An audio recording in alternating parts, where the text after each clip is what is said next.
Good evening, this is Brown at Eye of Brown, and tonight we're going to be talking about Airwolf, Season 4 on Blu-ray.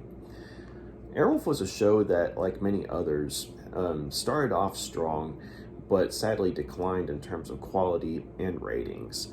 And in my opinion, Airwolf was at its best during its first season, in which there was a marked focus on gritty Cold War politics as well as espionage stories.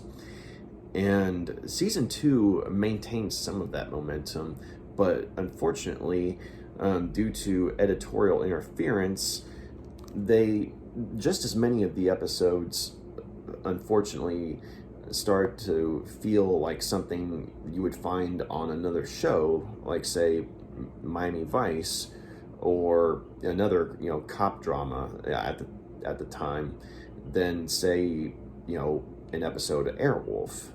And when that happened, I kind of got the feeling that the people behind the scenes were honestly running out of ideas as to how to keep the show going. And while I ultimately enjoyed season 2, I honestly felt that when it ended, that could have been as good of a spot to end the show as any, and that on my part at least, I wasn't in a hurry to see season 3, simply because as many of the episodes were good in season 2, just about as many were, I'm not going to say they were bad necessarily, it's just that they felt like been there, done that, but from other TV shows as opposed to say, Airwolf.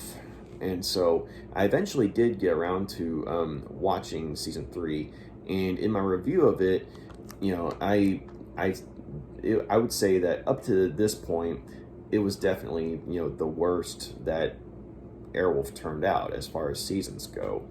And that distinction of feeling like another show altogether basically came into full swing as far as season 3 goes, because the showrunner Don Belisario, the guy who more or less got Airwolf going in the first place, and had a big part in as to why Airwolf was initially as successful as it was.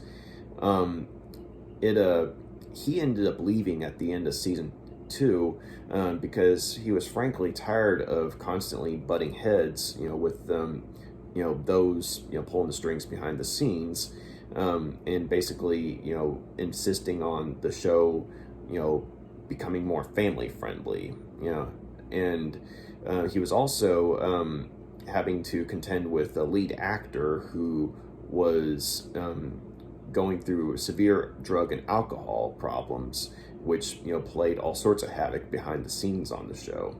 And so after Belisario left, someone else came in and took over production. And when that happened, you got season 3, which basically felt like a cop show that just happened to have the Airwolf helicopter and crew in it. And if there was any doubt that there were problems with Jan Michael Vincent behind the scenes, well, season 3 more or less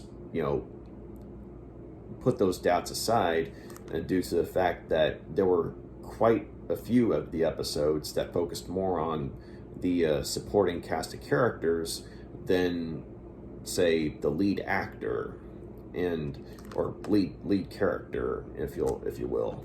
And while I certainly grew to love the characters of Dominique Santini, Caitlin O'Shaughnessy, and Archangel, I mean, all three of those characters, were characters that I basically, grew to really, enjoy seeing on screen, and I basically kind of can't see them as, TV family, if you will.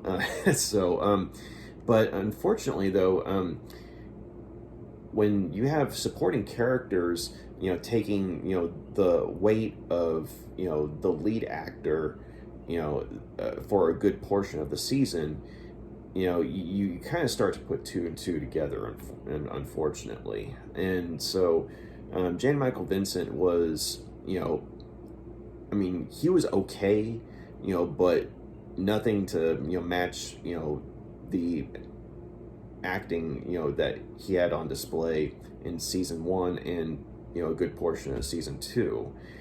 And so the writing was kind of on the wall. And so, season 3, it was a chore to get through, to be honest. I mean, there were a few episodes that were good, but for the most part, it was just kind of background noise. And, it ended with a whimper as opposed to a bang. And that was initially going to be the final season, as far as I understand it, back in 1986. But come 1987, the powers that be, decided, hey, what we'll do is, we'll, get Airwolf moved over to a different network, and we'll radically retool it. And so that way we get to, have, I guess, reruns, syndication, and, a bunch of, behind the scenes stuff that I, don't necessarily understand the logic of. But, from what it sounds like, the sole reason that season 4 came to be was because, at the time, they wouldn't be able to, put the show in reruns, if there were less than, like a certain number of episodes, or if there was less than a certain number of seasons. And so, season 4 was the lucky number, so to speak, in order to be able to get, the show in reruns, apparently. And at least that's what I've understand it, as far as, what I've read up on. And so, anyway, season 4, they moved the show over to network USA, which was kind of a fledgling network at the time. And they retooled the show radically to where, the characters that, people were familiar with who had watched the show are, killed off or written out in one way or another, and you have a whole new cast of characters that come into play. And basically what ends up happening is, let's see, Hawk, Stringfellow Hawk, as played by Jan Michael Vincent, is seriously injured in the opening episode and is put into a coma, but is then but he comes out of the coma just long enough to be reunited with his missing brother, which, if you'll recall, if you've seen my reviews of, the prior seasons of Airwolf, his primary motivation in, holding on to the Airwolf helicopter was so that, the firm and Archangel would do what they could to try and find out what happened to his brother, who was missing in action in Vietnam. And so he's reunited with his brother, but the last you see of him, of Stringfellow Hawk, he's in a hospital bed, and he's telling his brother, I don't want to die here, don't let me die here. And so his brother, who was originally played by an actor named Christopher Connolly, here in the opening of season 4, he's played by an actor named Barry Van Dyke, the son of Dick Van Dyke. And anyway, though, he says, okay, I won't let you die here, don't worry. But then that's the last you see of Hawk. I mean, or at the very least, when someone comes to look for him, after that, his hospital bed's empty. And then, the only thing that alludes to Hawk's fate is, someone asks his brother, Saint John, or Sinjin, as Hawk would call him. They asked him, hey, what's going on? Where were you? And he says, I had something I had to take care of. And then, you don't hear Hawk mentioned ever again. So if you think that's bad, well, not only was Jan Michael Vincent the only original cast member to, even bother showing up for this, season opener, he was also the only actor that they could afford for just a few minutes of screen time. So if you think that's bad, though, the character of Dominique Santini, who who played with a distinct wit and charm by the late Ernest Borgnine in the prior seasons to this, he was just as important of a character as Hawk was. But if you think Hawk's fate was bad, Dominique Santini's fate is even more lousy.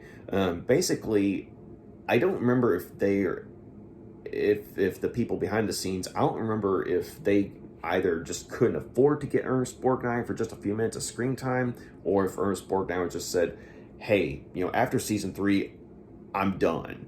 It was one of the two, I'm sure. But he ends up getting blown up in the exact same accident that put Hawk into a coma initially.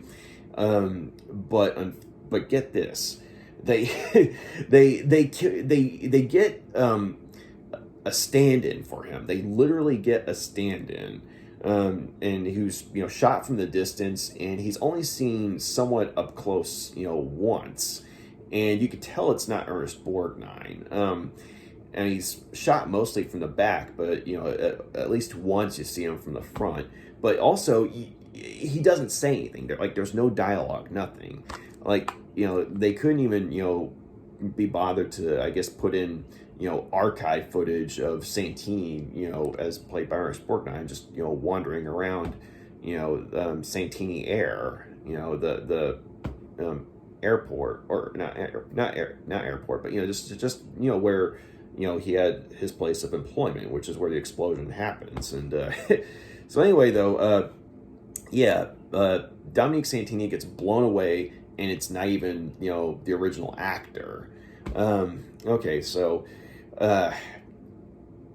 Archangel, who was played by Alex Cord in the prior seasons, the last you hear of him is in this season, and all that said is he was moved to overseas or something to that effect, and that's the last you hear of him, because the last you saw of him was in season 3.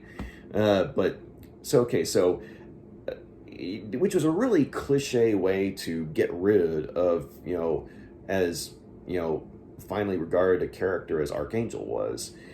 And this is all pretty lousy, but whereas you at least know what happened to these 3 characters, or well, for the most part. I mean, we still don't know if Hawk was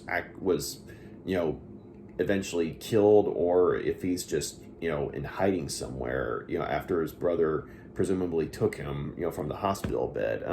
But at least you knew what happened to Dominique Santini and Archangel. As stupid as their fates were, you at least knew what happened to them. But the character of Caitlin O'Shaughnessy, as played by Jean Bruce Scott, she was a much beloved character as well. But get this, there's no mention of her whatsoever. It's like she didn't even exist. So, once things get started here, that's what that's what happens with the original cast. Okay, I mean, you don't even get a mention of her. She decided to elope with her boyfriend in Guatemala or something like that. I don't know. I mean, that would have been at least an explanation, or something to acknowledge her character. But there's nothing to even acknowledge that. And so right away, you've got a bunch of stuff, that, fosters a bunch of, ill will, especially if you were a fan of, the show, with the prior seasons. And, while I kind of, fell off of it, with season 3, I will say that I was a fan up to the point. And so, this, opener, it was a stinker. It really was. And so, all right, so the new character, is Saint John Hawk, or like I said, St. John, and played by Barry Van Dyke, who I actually have a soft spot for because he was, one of the leads on the show Diagnosis Murder with his dad, Dick Van Dyke. And I have a lot of fond memories of that particular show. I watched it with my grandparents. I watched it with my parents. It was always, fun to watch. So, I can't, any issues I have, with, the way the character of St. John Hawk was handled is more to do with the writing than the actual acting. And that applies to most of the other new cast as well, because you also have the character of Major Mike Rivers, as played by, and I hope I'm saying his name right, Geraint Wynn Davies, who would go on to be in a little show called Forever Night. And if you were a fan of 90s TV shows, especially vampire shows, then yeah, he was the main character in that show, which I haven't seen it, but I've heard, that up to a point, it was a pretty good show and he was really good in it. So the funny thing is, for the most part, his character, the way he's written initially, he's one of those guys who, is constantly cracking a joke a minute, but the problem is most of those jokes, just, fall flat. And it's like, he's that guy who, you're at a bar or something, and he's that guy who's trying too hard to be funny, like trying too hard to be the center of attention, when, just a moment of silence, would be just fine. So, his character really stumbles along, but I will say that several episodes in, his character actually starts to improve, and they start to dial back on the forced humor, and you see that there's, some substance to his character. Not enough to say, make the character good, but to make him to where it's like, okay, he's, something resembling a character as opposed to a caricature, which, is what he was for a good portion of the show, unfortunately. But courtesy of some occasional competent writing, as well as, I guess the natural talent of Davies, just enough of a real character, was gradually brought out. And it was also a further, reinforcement of the notion that, the problems with the characters were, stemmed primarily from the lousy writing as opposed to the talent of the actors. There was also the character of Joe Santini, who was the, until the season 4 opener, never seen niece of Dominique Santini. So she has a lot of personal reason to be involved in the season. After the explosive death of her uncle, she ends up taking charge of Santini Air and wanting to carry on, the good work that, the Airwolf crew was initially a part of. And so somehow she's, instantly able to fly the Airwolf helicopter with no problem. And she also kind of goes through a lot of the, same, plot developments as, Caitlin O'Shaughnessy, or I shouldn't say same, a lot of similar, plot developments as her. But to be fair, though, she eventually, like the other two actors, she eventually improves to where, I guess, once again, eventually the writing got to where the episodes were at least competent enough to where, instead of, feeling like a caricature of a cloak and dagger damsel. She actually felt like something resembling a real character. But there are several episodes you have to slog through before you get to that point. And last but not least is let's see, the character of Jason Locke, as played by Anthony Sherwood, and he was on a show called Street Legal. I never saw it, but I've heard that it was a pretty good show, and he was one of the primary actors on that. So, some people might, remember that. Oh, and by the way, before I forget, the character of Joe Santini, I did forget actually, sorry, was played by Michelle Scarabelli, and I hope I'm saying her name right. But yeah, she was on a show called Alien Nation, so that's another face that might be familiar to some audiences. So anyway, though, okay, so going back to the character Jason Locke, he more or less takes the place of the character of Archangel. He's kind of the go-between between the government agency and the Airwolf crew, and he's probably the character that I had the least difficult time accepting, just because I guess, maybe it was the way it was written, or maybe Sherwood, just had a better, grasp on, how to play the, government liaison type. But his character eventually, kind of grew on me, I guess.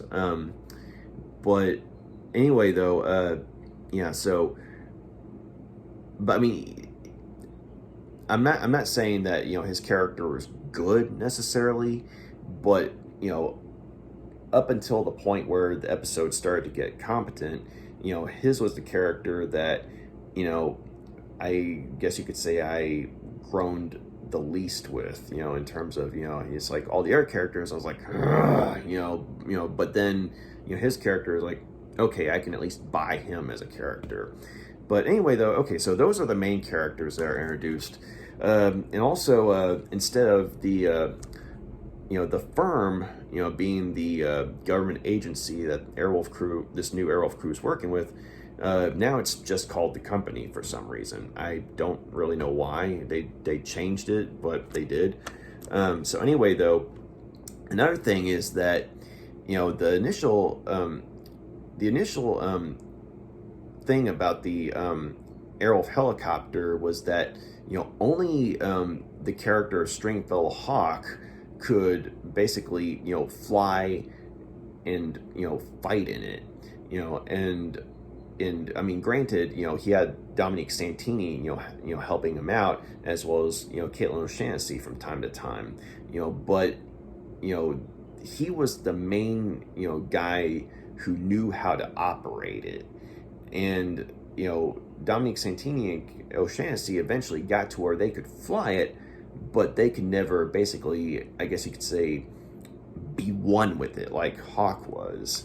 And so that was one of the defining things about that particular helicopter. But in season 4, all these new characters, they're able to fly it just like that. I mean, with the characters of, Santini and Dominique Santini and Caitlin O'Shaughnessy, I mean, yes, they could fly it, but it was made clear that it was after, a lot of practice and, studying, Stringfellow Hawk's techniques, that before they were able to, fly it with any sort of competence. Well, with these characters, they're literally able to, fly it just like that, no problem. And so it kind of, takes away from the mystique of, the Airwolf helicopter. It's like, what's so cutting edge about it if just anyone can fly it, And so the other, main thing is that, okay, the show, this new season was made on a very, very, very low budget. And part of that was because, I guess, USA was a fledgling network at the time, and so they didn't have the, I guess, power, to, call forth, the budget that, the original, seasons had.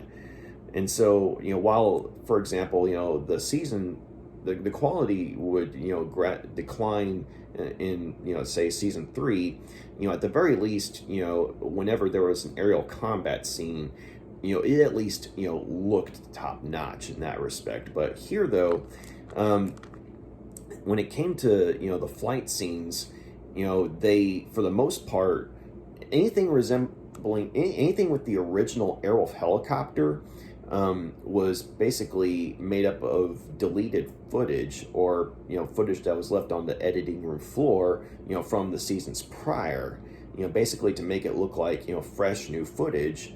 But here it is, it's just discarded footage, made to look like something new.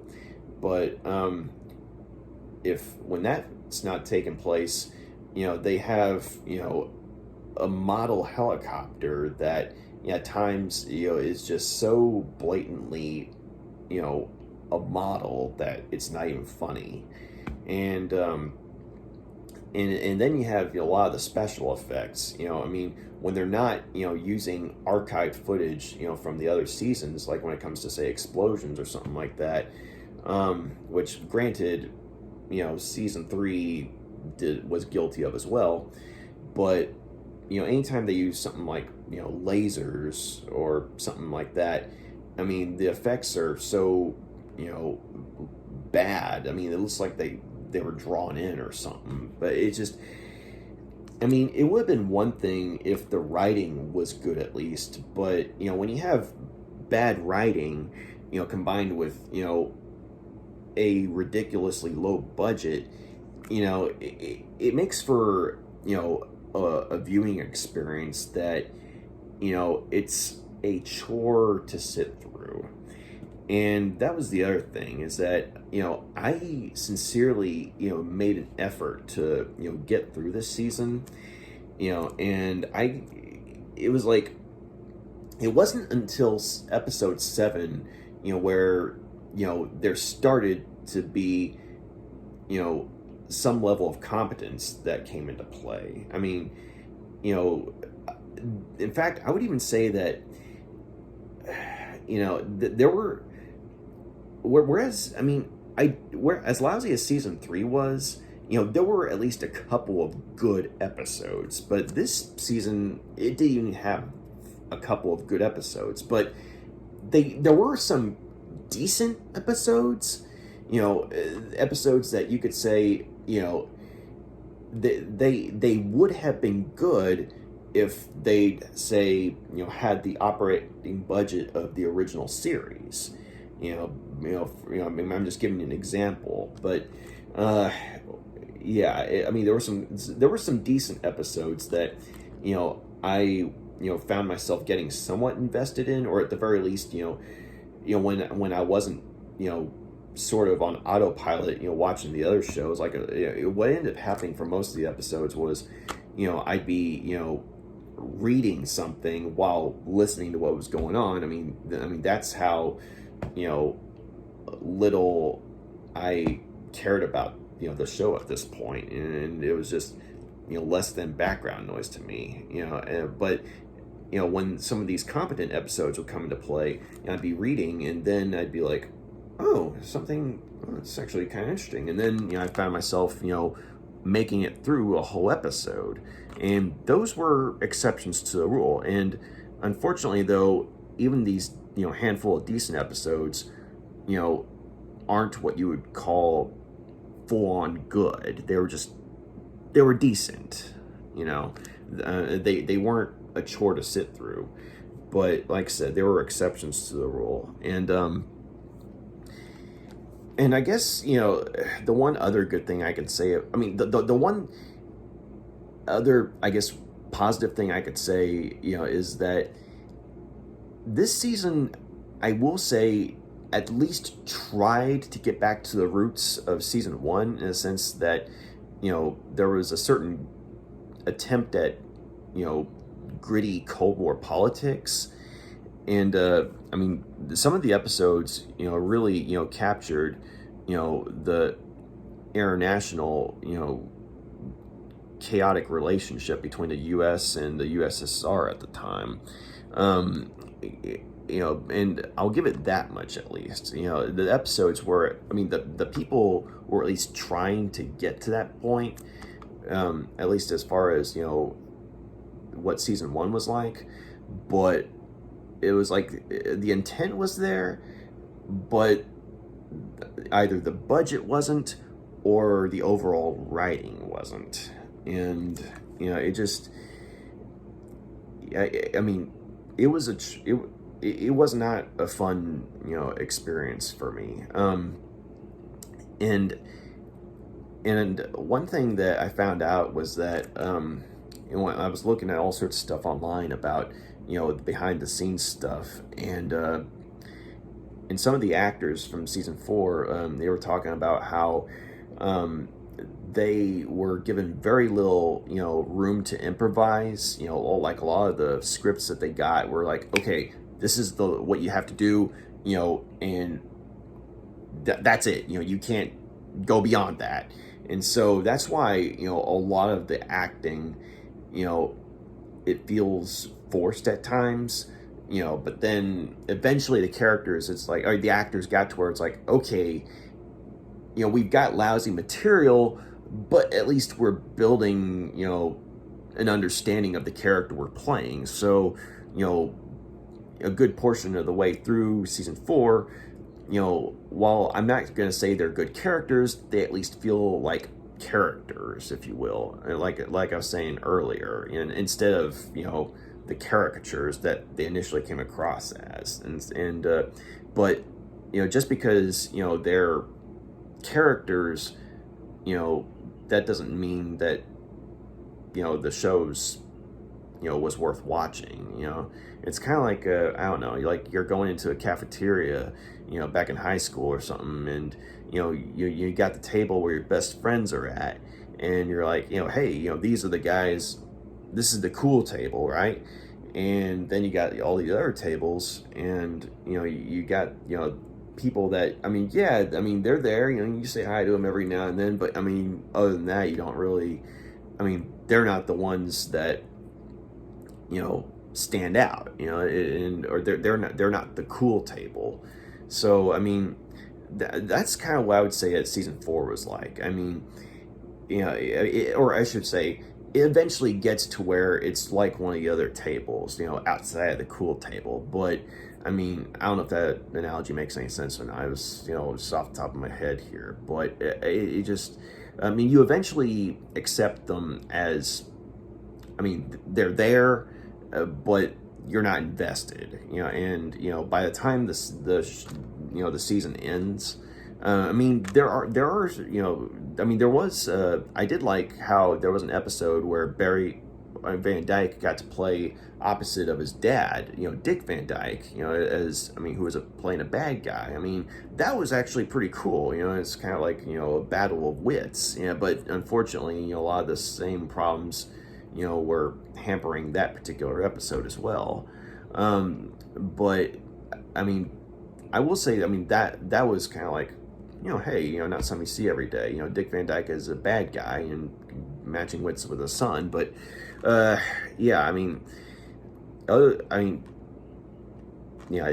doesn't necessarily, a good show make.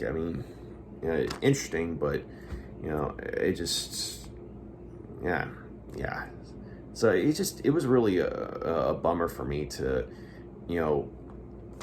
I guess, see the show end like this. And, because, I really enjoyed it, initially. And, I know it had its faults, but overall, it was a, good to decent show, for a time. And, you got, season 3, which was, forgettable at best. And then you had, season 4, which, pretty lousy. Not very, very little to recommend, for it. The only way I could think of it being enjoyable is, say for instance, you don't watch any of the prior seasons, and you maybe, I don't know, say skip, the first 6 episodes and, start on episode 7, and, some of the episodes after that, are at least watchable. I mean, that's the only way I could say you might enjoy it. That, or, I mean, maybe, watch season 1 and don't watch season 2 and 3 and then watch season 4, because, I mean, the only, good thing about that would be is that, at least, the lack of mentioning Caitlyn's character, wouldn't be such a, WTF, deal, because, I mean, she wasn't introduced until season 2, so at the very least, it's kind of like, okay, you watch season 1, then you skip straight to season 4. I mean, yeah, it's still pretty lousy, but, I mean, at the very least, all the, 3 main characters, season 1, are, I mean, they're all dealt with at the very start of season 4, and then you have these new characters to go with. But, I mean, yeah, that's the only way I could think of it, being, I'm not going to say enjoyable, but at least watchable. But, yeah. So, yeah, I'm going to go ahead and give season 4, 1 star out of 5. It was pretty lousy. Yeah, and it was a bad way for the show to end. I mean, I understand, like, there were a lot of factors, but, at the same time, you could have all factors you want, and, yeah, whatever shows up on screen is going to show up on screen, and you did a lousy show, well, various factors or not, you got a lousy show, or at the very least, a lousy season. So, yeah, those are my thoughts on season 4 of Airwolf. Thanks for taking the time to watch this review. Y'all have a good night. Bye.